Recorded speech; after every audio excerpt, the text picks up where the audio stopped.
We can hear you. Okay, good. Hey guys, welcome to Chronically Inspired Podcast Episode 1. This is your host, Aguayo, and today's episode is going to be about my personal story.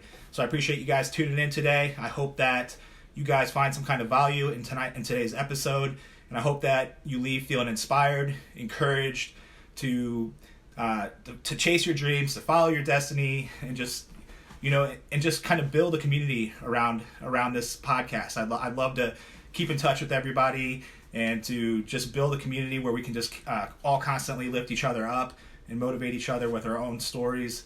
So let's get things kicked off. Chronically Inspired, guys. So I created this podcast. Originally, it was supposed to be just for the hemophilia community, and I decided that wasn't good enough. I decided that I wanted to have a bigger reach, and I was like, you know what? I want to make a podcast that the entire chronic disorder community could benefit from. I mean, because it's the same thing, we all have that same battle. It's, for hemophiliacs, we're battling, bleeds and bruises, messed up joints and depression, stuff like that. And I know that there's so many other disorders out there because I've done my research. I've looked on Instagram, I've Googled stuff, and man, people are suffering all throughout the world with different conditions that I've never even heard of, things that just look so much worse than, even what I'm going through. And so I knew right away, I was like, you know what? This message is meant to be for a lot bigger community than just the hemophiliac community. So my original idea was to name this podcast Hemo Life on Fire, and I decided to name it Chronically Inspired. So I hope you guys like that. Give me your feedback if you do. I really think it's a cool name. I created a ghost for my logo, and the ghost basically represents invisible, and then there's like a band-aid on him, so it shows that he's kind of beat up, but he's happy, he's inspired. So he might be beat up, he has this invisible disorder, but he's happy. And I truly hope from the bottom of my heart that these stories, these episodes touch people's hearts, that it changes your perspective on where you're at, whether it's to chase a new dream, or whether it's to just get out of bed the next day, how to address different situations in life, address your family members, whatever. I just want to, I want to personally grow from this opportunity. And so that's why I'm really, really excited to get past episode 1, where we're just talking about my story, and we get on to other people's crazy stories of overcoming adversity, and living a fulfilling life. So, guys, that being said, if you want to be on the show, please email chronicallyinspired@yahoo.com, and I will get back to you. So let me know kind of like what your condition is, what you're going through, and basically how you've been, not just, I don't want people that just have disabilities or chronic disorders. I want people who actually did something, who actually used their adversity and created an opportunity in their life to live a fulfilling life, to help other people, stuff like that. But let's get going. So my story, guys, my name is L.A. Aguayo. I am 30 years old, and I have severe hemophilia B. I was the very first person in my family to have a chronic disorder. So my family was extremely confused. We didn't have the knowledge that we needed. Google wasn't available during that time frame, so we couldn't just type in, hemophilia and look at what other people had to say. I didn't know another person like me until I was in my mid-20s. So life growing up with hemophilia was crazy, crazy tough. My parents basically put me in a bubble. The doctor told me not to play sports. I couldn't do anything, and just to be extremely careful, because if I got, hit in the head, then I could, bleed and die. Stuff like that, scary things that parents, they, typically don't want to hear, that they're, this is the situation that their child's going through. This is what they're going to deal with for the rest of their lives. So yeah, it was a little bit overwhelming. And then, as I got a little bit older, it was quickly apparent that I was an athlete at heart. I wanted to play sports. I was naturally good at sports, and it's just where my heart was. I mean, I started out playing baseball, and I just loved it, man. I was hitting balls over the fence, and I eventually signed up for a team, and it was just my passion was to play baseball, was to play anything, honestly. Like I wanted to play soccer, so I started playing soccer. My mom signed me up for an indoor soccer league, and I was actually, that process didn't happen very easily though. So I remember I actually had to write my mom a letter because she said no to everything. She said no to soccer. She said no to basketball. She said no to wrestling. She said no to every single sport that I wanted to play. But man, in my heart, I was just like, I have to do something. I am an athlete stuck in a hemophiliac's body. And so I remember being a little kid, and I sat down and I wrote her a note, and it was so heartfelt. It was just like, hey mom, like I only have one life to live. I just really, really want to play the sport. I promise if I have a bleed, I'll take care of it. Because during that time we didn't believe in prophy dosing, so I never infused before an activity. We didn't know about that process, so it was only like, hey, if I get a bleed, then I'll take care of it. That's just the way it worked. But yeah, so I eventually convinced my mom to let me play sports, and yeah, I did have bleeds. I got hurt. I got hit with baseballs. I got kicked in the shin. When I was wrestling in junior high, I got beat up pretty bad just in practice, not even in a real match, and I eventually quit. I quit doing that, just on my own, just because I was like, wow, this is tough. I can't do that sport. As much as I would love to wrestle and be a part of that group, I just can't do it.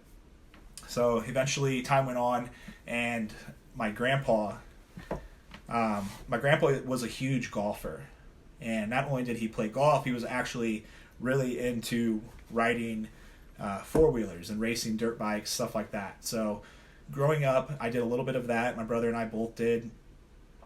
And then we got to a point where my grandpa was like, all right, listen, I can't afford for both of you guys to race, to ride, and to also play golf. So you guys have to choose, one or the other. It's like, one person, you guys are going to get together. I'm going to give you guys an opportunity to get together and decide. So one person gets to play golf, and the other person is going to race. So me and my brother talked about it. It was really cool that he actually gave us that opportunity to have that conversation. And my brother said, I'm way better than you at riding.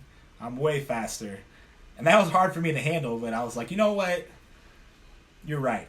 You're better than me. He was more of a daredevil. So yeah, I let him do that. I was like, all right, you race and I'll play golf. So then that's how it all started. Then I fell in love with golf.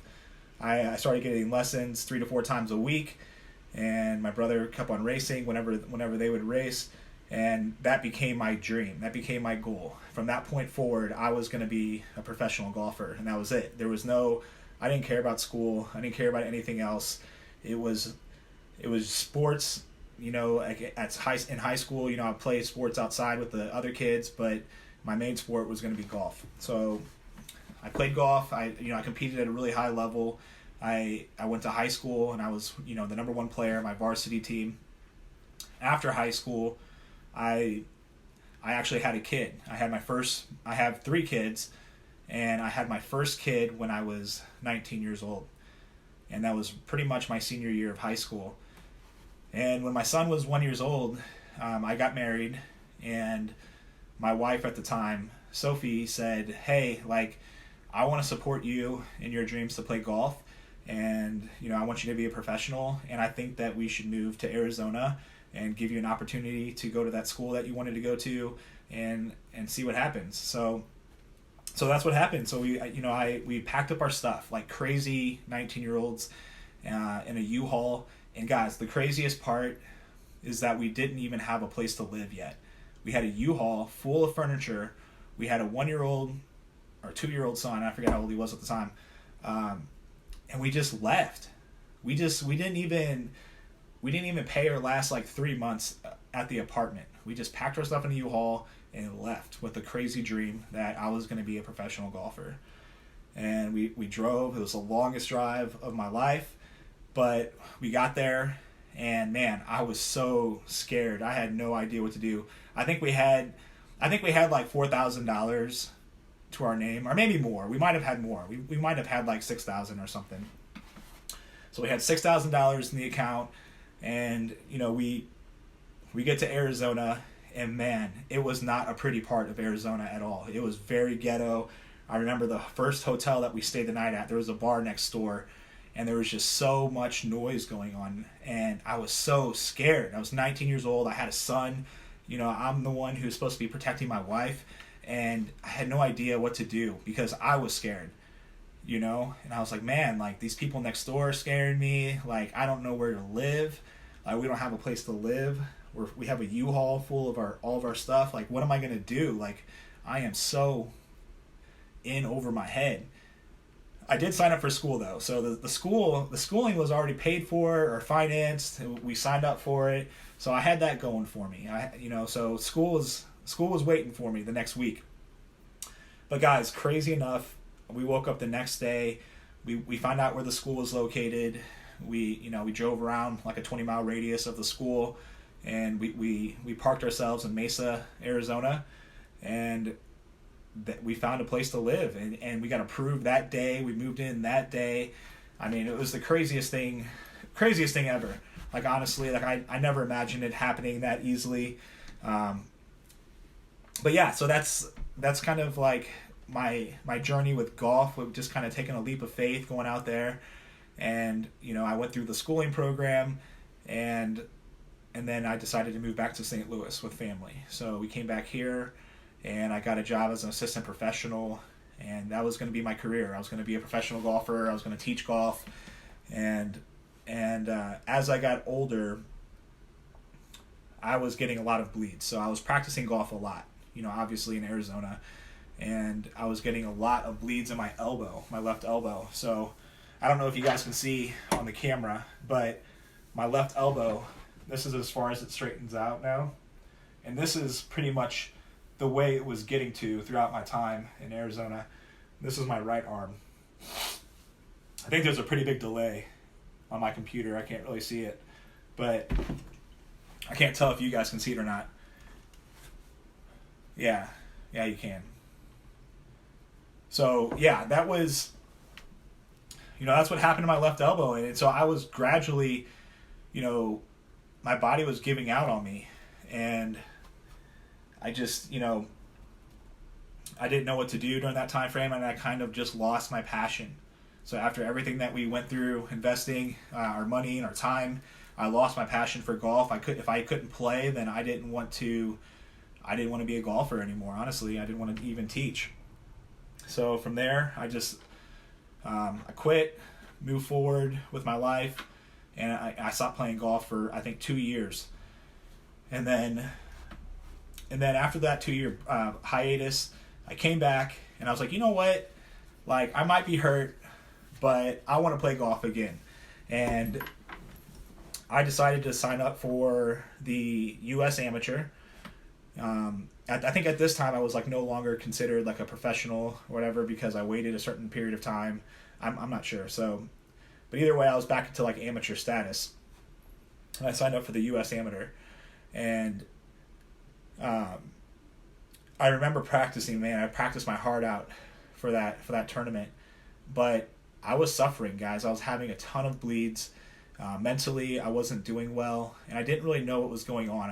I always felt really, really sick, and I remember getting to the tournament after practicing for months, and I was warming up on the driving range, and they were calling my name for my tee time. They said, L.A. Aguayo, go to the first tee. I think they might have said it 3 times. I didn't hear them. And I was on the putting green, and I finally heard my name one last time. I ran up to the first tee box, and I realized that I was just too late. I saw the first group walking off the first hole, and I was just too late. So they said, I'm sorry, but you're disqualified.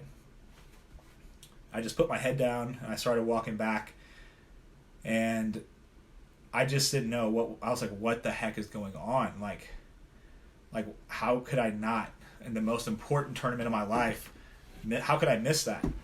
I went to the car and I just put my head down and I started crying. And I was just like, man, something is going on with me. I just know it. Like, you know, I know something's going on with me. I just don't feel okay anymore. And I called my nurse and I was crying to her and I said, hey, will you please help me? Like, I'm just depressed. I'm crying. I feel like I'm sick. Like, I feel like I'm just like dumb right now. I don't understand. And so we made an appointment together, and I went in and got checked out. And just to kind of bring you back a little bit, when I was 12 years old, there was a blood scandal. And when I was 12 years old, I found out that I was diagnosed with hepatitis C because of contaminated factor that I used to do my infusions. So during that time, though, it wasn't a big deal. They didn't make it a big deal. They just said, we'll monitor you and everything should be okay. Well, here I am at my appointment that I just made, and they sit me down and they say, hey, your liver is on the final stage of liver cirrhosis, and that's not good. I mean, that's pretty much right before you have to get a transplant. And so for me, already living a life battling bleeds, being told that I couldn't do anything, honestly, I was just like, whatever, like, okay, cool, like, what do we got to do? And they said, okay, so the only option right now is a 3-month treatment where we give you injections. You do an injection per week, and you're going to be really, really sick. You're going to have flu-like symptoms. It's called interferon, and you're going to take that with Sovaldi. And then there was one other pill too. I forget the name of it. Starts with an R, but there was one more. There's another pill. So I did that treatment. I was like, all right, let's get it going. During that time, I was working at a car dealership, and I remember going into work after I think my first injection. I went into work and I started like researching, people who went through this process and what does it really mean for your liver to be on the final stage of cirrhosis. And I was at work and I just started crying, and I couldn't work at all. I just couldn't work anymore. The next day I go into work, I start crying again. And I was just like, I don't know, I guess I was just feeling bad for myself, like just realizing, that my liver was where it was. And so I quit. I had to quit my job. I couldn't do it anymore. Emotionally, I didn't understand why this was happening to me, and I quit. So I moved in with my mom, and I lived with her for that 3-month process while I was going through the interferon injections. And each week just got worse and worse. So every single injection, I would be really, really sick. I remember during that time frame, I was going to vlog my process of going through this treatment. And I looked so horrible, so sick. I was throwing up all the time that I just decided, like, no way. Like, I cannot let anybody in the world see me like this. Like, this is just too bad. And I deleted all the content that I made. And I was like, you know what? I'm just going to sit here in bed at these white walls, and I'm going to do this for 3 months and just see what happens. Like, I have no idea. But I was getting depressed day after day after day, doing absolutely nothing. I was gaining weight. I looked like a ghost. I don't know. I just looked horrible. I didn't look like the person that I wanted to be. And so 3 months into the treatment, I was on the final injection. And, after the final injection, then, you're hoping that you're cured from hepatitis C, that you don't have it anymore. You can't ever reverse the damage that happened with having hepatitis C and having the cirrhosis. But, at least I could have stopped the progression if this treatment worked. And I remember being really, really depressed, absolutely depressed. We had a huge mirror in the basement where I was sleeping, and I just looked in that mirror and I hated who I was. I was like, man, I've lost everything. I don't have a wife anymore because we got divorced, or we were going through a divorce. I was like, I don't have that. I don't have my kids. I don't offer anything to the world anymore. I was useless. I felt useless. I thought about what skills I had, and I was like, well, nothing. I could play golf. I could teach golf, but I don't like golf anymore. So essentially I had nothing. I had nothing to offer the world. And then after doing some more deep thinking, I thought about things that I enjoyed doing. And I thought about a time when I was at the GHA golf camp and I was helping kids play golf. And I was like, you know what? That felt good.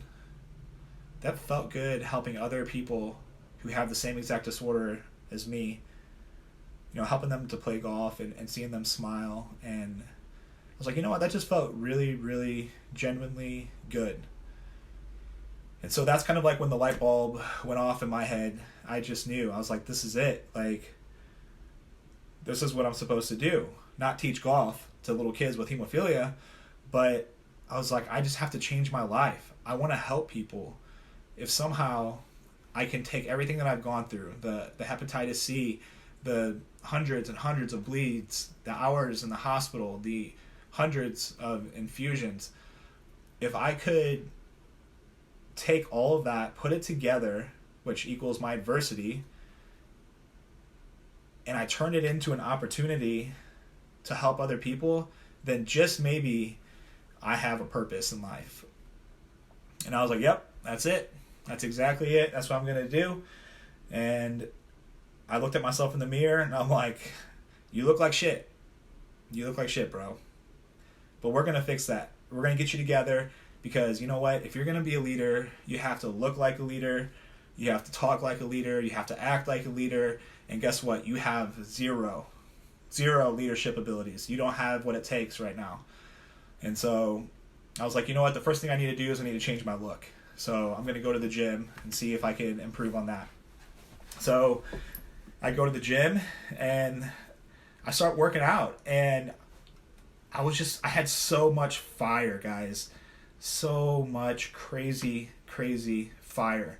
Like, I believe this is a feeling that you can only get from reaching your absolute lowest level possible. I had so much fire. Like, it was crazy. I was in the gym and I just felt like nothing could stop me. And I would just run and run. I had no idea what I was doing. I had zero idea what I was doing. I've never worked out like that. I was just in there being silly, taking out aggression and energy. But man, I had that fire going. And I just remember doing a set. And actually, there's a video I posted on Instagram and Facebook, and it kind of tells my story there. But I remember doing a set, and I was pushing, and I just had so much pain in my left elbow. But I said to myself, you know what? That's okay. Because every single rep that I do is going to get me one step closer to changing somebody's life. That was my mentality when I was in the gym. And so I just kept on pushing and pushing and pushing through the pain. Keep in mind, guys, during this time frame, I had no idea what I was doing with weights. So I couldn't, now I'm so much smarter. I would have done things a lot differently. But this was the start for me. This was my progression. So I just kept on doing that. I was extremely consistent with lifting. And then one day, I didn't really know what I was doing with lifting though. And then one day I saw a picture of Jeremy Buendia. He is the men's physique champion of the world, the Olympian. Like the last 5 years in a row, he's won, or 4 years in a row. And I was like, wow, that guy's physique, I think I could look like him, like that's pretty cool. And I started looking into it. I was like, what is that? Like, what is this division? Because it wasn't like the big bodybuilder guys. It was just like a more aesthetic looking, smaller guy, but still like, I don't know, still looked really cool. So I went home and I Googled it. I looked it up, and you don't have to have nice legs or anything. You just have to have like nice symmetry, good abs. And I was like, you know what? I think I can do this. I think this is what I'm going to do. I think I'm going to I think I'm going to keep on pursuing my dream of becoming a professional athlete, and I'm going to use bodybuilding as my sport. And so I went on Instagram. I was new to Instagram at that time, and I started documenting my journey. And just one picture at a time, I was putting on Instagram, just telling my story. And I was like, you know what? I'm just going to be as transparent as possible. Like, I remember when I posted my first picture without my shirt, I felt so weird. I mean, it was the weirdest feeling ever to do that. But I was like, you know what? Who cares? Like, I was just like on the level of like dying, you know, and like committing suicide, just getting rid of myself, calling it quits. And I was like, who cares? I'm just gonna post them anyways. And I started posting and posting, and nothing happened, guys. I want to tell you that nothing happened for like a year and a half.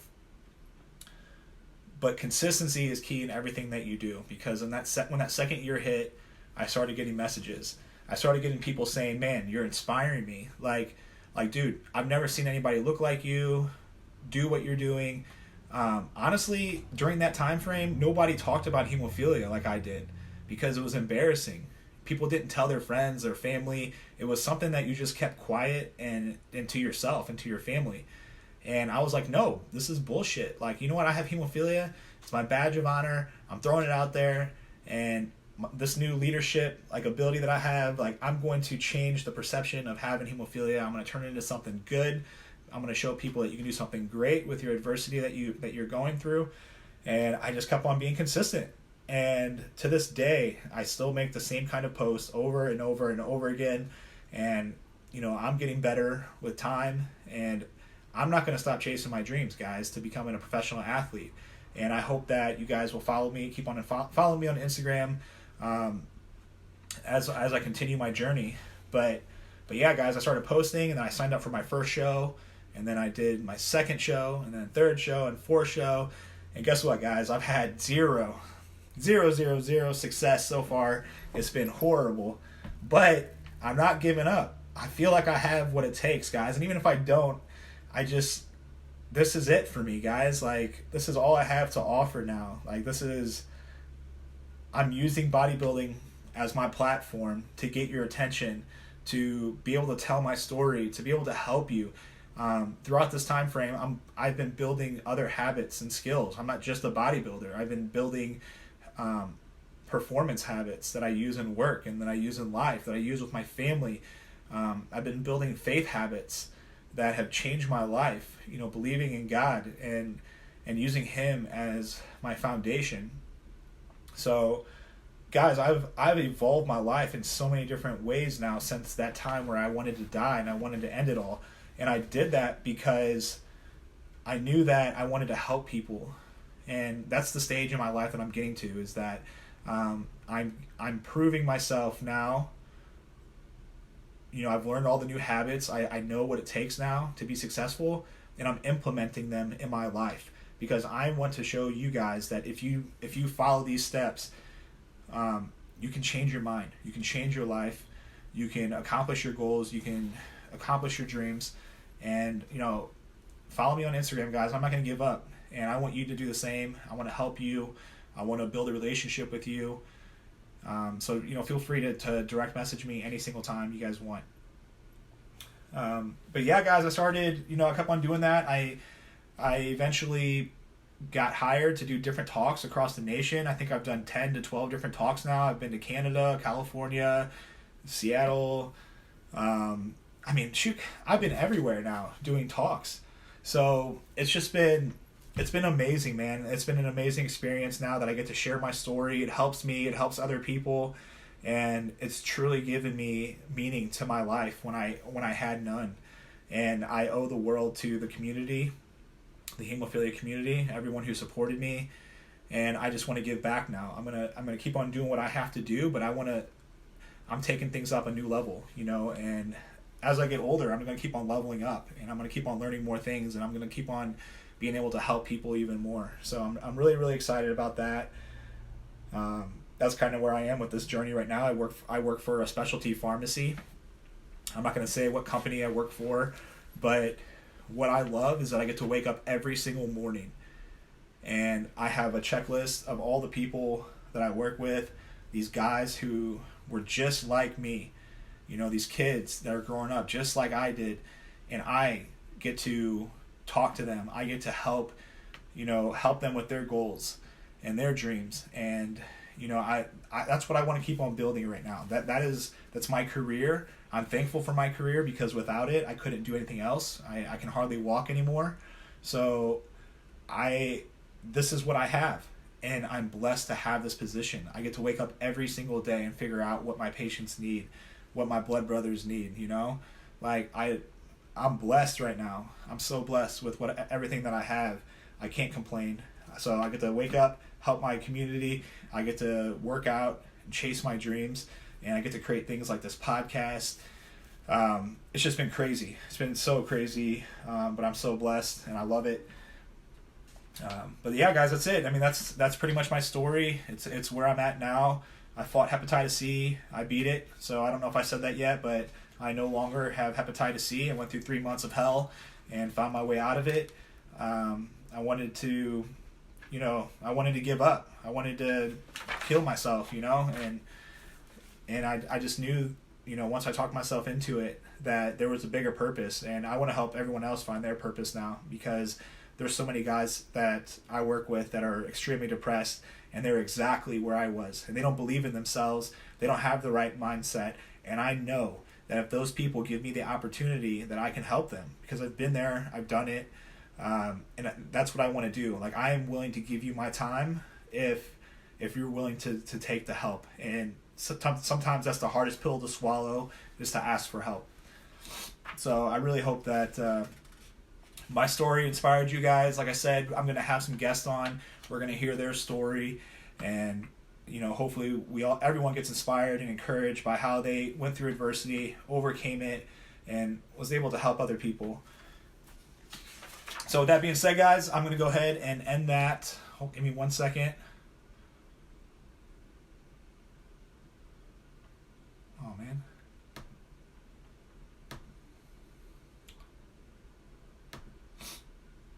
Okay, guys, I'm back. So it looks like I got cut off at the 30-minute mark. I guess I was on a lot longer than I thought. Heads up, record for up to 30 minutes. Okay, so I lost some footage there. I'll kind of reiterate myself a little bit. That was my story. I really hope that it inspired you guys. I hope it encouraged you to chase your dreams and to live a fulfilling life with what you're going through. We're going to have some special guests on coming up soon, so we're going to hear their stories. And I know for a fact that these guests that I have coming up, man, they have amazing stories of overcoming adversity and living their most fulfilling life. And I think that the most important thing you guys can do when listening to this podcast in the future and today is to just pick out a couple of like golden nuggets, of information that you can apply to your life, and just apply something, guys. I mean, it's one thing to be inspired and to be motivated, encouraged to chase your dreams, but guys, ask questions, okay? If you happen to be on live, ask questions that, and apply it to your life, guys. I'm telling you, that is the biggest thing. And if you guys want to work with me one-on-one, I have a special group. It's called LA's Dream Team. I would love to work with you one-on-one for the rest of your hemophilia journey. I want to do it together, guys. I don't want to be successful on my own. I want to help lift other people up as I'm on my way up, because that's where I'm going, guys. I always say it. I always say, see you at the top, because that's where I'm going. There's no other way for me anymore. I was at the bottom. I'm not going there anymore. I'm going to be at the top. So I want to take you guys to the top with me. So send me a direct message. Let's talk about how you can join my team, how I can mentor you guys throughout your journey. But all right, guys, that's it. That's a wrap for the end. That's the end of my story. Throughout the week, I was asked some questions, and so I'm going to go over those questions and answer them for you. And if you guys have any questions, go ahead and type them in on Facebook Live, and I'll go ahead and answer it. So let me look and see if there's any questions on Facebook Live. Luis says, how do you cope with pain? Episode 1 in the books, baby. That's it. Thanks, Josh. Appreciate it, man. So yeah, we're going to do the story. We're going to do the intro, the story.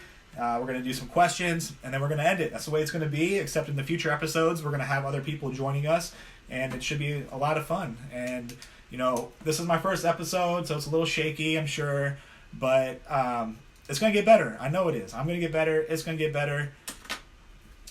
All right, but let's see. So Luis says, how do you cope with pain? So that's a good question. I recently just had to quit my job because I could no longer cope with the pain that I was going through.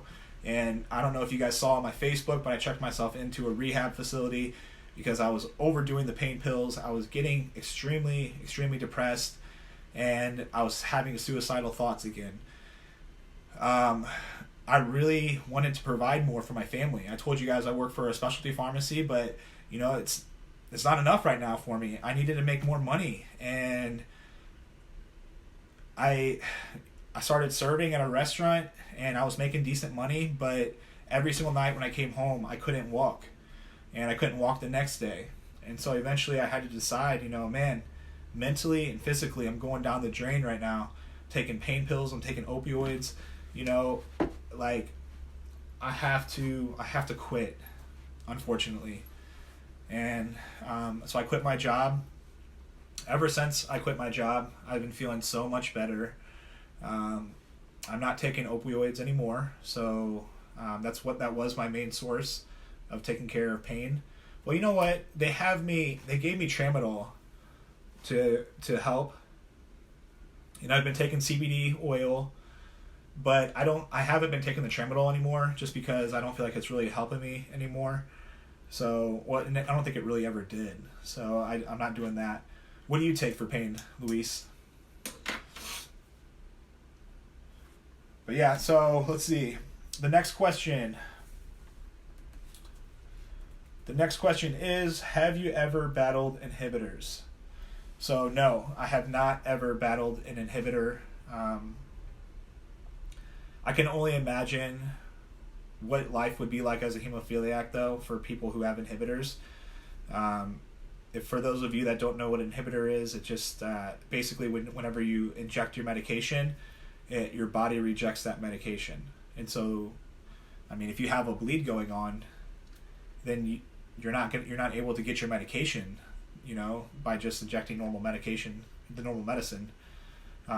So yeah, it's crazy, I've never gone through that personally, and maybe we'll have somebody on one of our next episodes or upcoming episodes that has had an inhibitor and has overcome that adversity. So stay tuned, guys. Maybe we'll get some more information on someone who has battled that.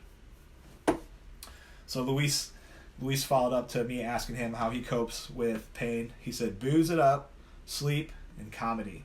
Laughter is the best medicine.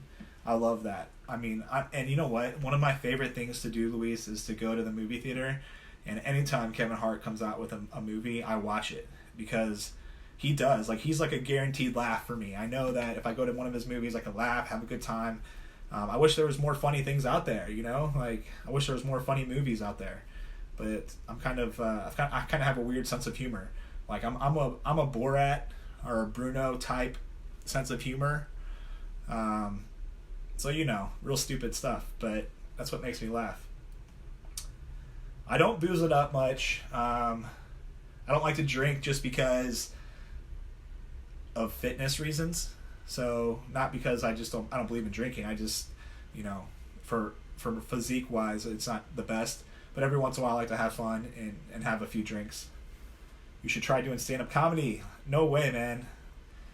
Whew, that's scary stuff. I can talk in front of people now, but comedy, I'm not a funny person, I don't think. I don't think I could. I don't have jokes, man. So I've seen you though. I watched your video. You're funny, man, and so I can appreciate that. You should do some more stand up and post more videos. I think that'd be awesome. So let's get to some more questions. So Robert Nolan said, what inspired you to get into weightlifting, knowing it's super hard on your joints as a person with a bleeding disorder? So Robert, I kind of answered that in my story that I shared with you guys. It just, reaching rock bottom and trying to, I wanted to become a leader. And so I went to the gym. I just started working out. I started researching how to eat properly. I started researching workouts, and I I eventually learned how to properly lift weights without getting bleeds. But yeah, so I mean, I highly recommend though that people who have bleeding disorders do lift weights. They just do it in the right way.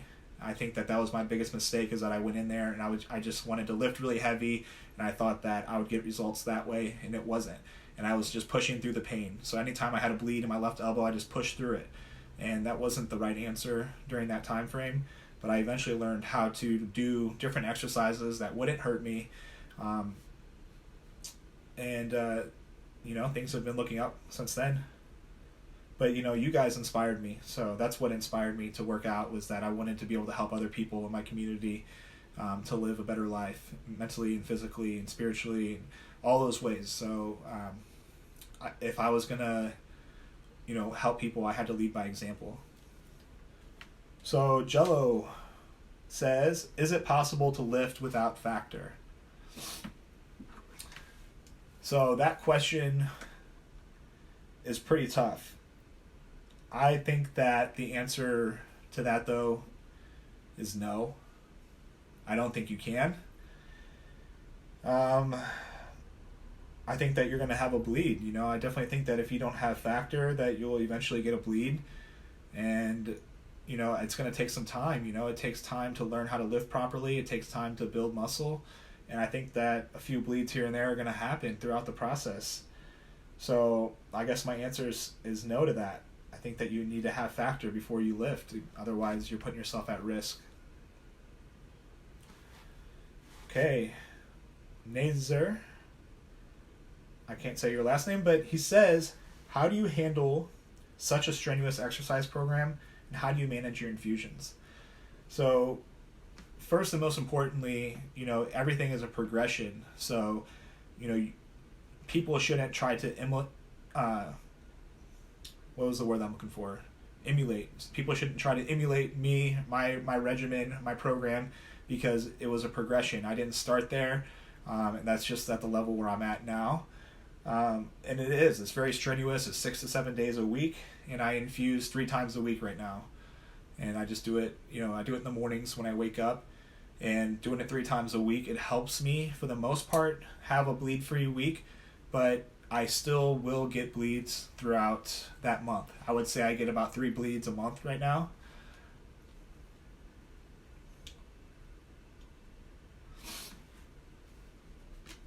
But yeah, I'm doing my best to manage it, and like I told you in my story, it's just part of who I am. It's part of what I enjoy doing. It's part of my life. It's part of my purpose. And so, even though I already have horrible joints, this is just what I do. It's what I enjoy doing, and I want to live a fulfilling life. And so that's how I manage it. All right, guys, this question is really cool. Like I said, I've wrote down all these questions, but I never answered them to myself yet. So this is the first time I'm kind of reading it out and answering it myself. But it says, as a father of 2 sons, you inspire me, yet you also concern me to push my sons. They must preserve their joints and esteem. Do you have any thoughts on balance? I feel like that's a really good question. And if you follow me on Instagram, you're going to see that, yeah, I'm injured. I'm getting hurt. I'm pushing my limits. And, I'm fighting depression, anxiety, stuff like that. He probably saw me getting checked into the hospital. So he's seeing me overcome. He's seeing my body change. I'm getting results. I'm getting positive results. But at the same time, I'm taking opioids. I'm going to rehab. I'm having failed relationships. Like, these are the things that I'm battling, So I totally understand how a father would have that perspective after looking at my stuff. What I want to say is that times have changed a little bit. And so when I decided to pursue my journey that I'm on, I already had really messed up joints. We didn't have prophy dosing, and so my joints were really, really bad when I started this journey. So I truly believe that if you're on a proper prophy regimen and you're working out properly, I believe that the next generation has the biggest opportunity out of all of us to exceed expectations farther than I could have ever imagined. So I would just say for you to allow your kids to do things. Be cautious. Make sure you infuse and go kill your dreams. That's it. No more worrying, man. You guys have medication. You can prophy. I don't think kids are going to have jacked up joints. I mean, some people will, but I just think that the next generation is going to be a little bit better.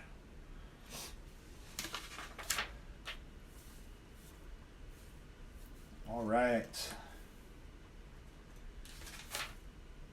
So I've been talking for a while, guys. I might save some of these questions for a different episode because I have a lot of questions and I've been on for quite a while. I don't want to drag this out too much longer, so I think I've been on for about 45 minutes. Are there any other questions that you guys have online, on Facebook? Unfortunately, I'm not on Instagram, so I can't answer any questions on Instagram right now, but hopefully the Instagram is still going live right now. I can't see. I've got both the cameras set up, and I can only see Facebook. But if you guys have any more questions on Facebook, and then I'm going to get to the final segment of my episode, of my show, Chronically Inspired, episode 1. I'm going to end it in a certain way every episode. I'm going to do a story, an intro, a story. I'm going to have a special guest. We're going to do questions, and then we're going to do a final part before we exit.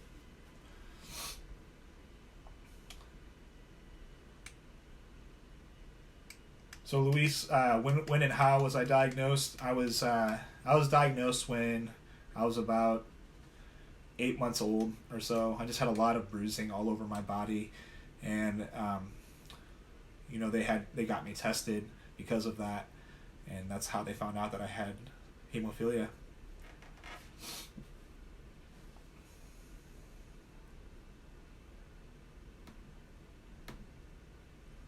All right, guys. Well, thanks for tuning in live. If you have any other questions, you guys can feel free to direct message me, and I'll do my best to answer you if I can. You guys are awesome. I really, really appreciate the involvement, the questions, you guys tuning in. Check out the episodes on the full episode is going to be on iTunes and Spotify whenever I have a chance to review it and edit it and publish it. But I do like to go live too, just to kind of get some interaction. But the final part, guys, of each podcast is I want to recognize a charity or somebody who's needing help to raise funds. I just want to help somebody, like whatever it is. If it's a golf tournament or if it's some kind of charity event, I just want to put it out there for the world to see. If they want to make a donation, they can make a donation. I just want to build a community of helping people. So if you guys are watching or if you're listening on the podcast, then there's a golf tournament coming up, and it's called the Cancer Memorial Foundation. It's called the Marissa L. Fry Small Cell Cervical Cancer Memorial Foundation, and they're having a golf tournament on June 29th, 2019. Guys, this is huge, man. They're starting out a golf tournament. They're trying to raise funds. And whenever you start out, it can be really, really difficult. So please, guys, give a donation. Maybe show up. Whatever it is. Like, just maybe there's something you can do. Maybe I know they have giveaways that they need at golf tournaments, stuff like that. Just if you can do anything, guys, please take your time and give them a look, give them a shout out, see what you can do to help them out. If you want to email them, you can email them at M as in Matt, L, F, memorialfoundation@gmail.com. So check that out, guys. There's a guy who's running it, and he is a severe hemophiliac. I think it's really awesome. We have a severe hemophiliac who is managing and running a golf tournament for small cell cervical cancer. That just goes to show you guys we're all here to overcome and just help. We're here to grow, to help other people. I love it, man. I love it. That's what I want this podcast to be all about, man, is just to help other people grow, learn, succeed. So thanks for tuning in, guys. Episode 1 is a wrap. I'll see you at the top, and talk to you next time. Bye.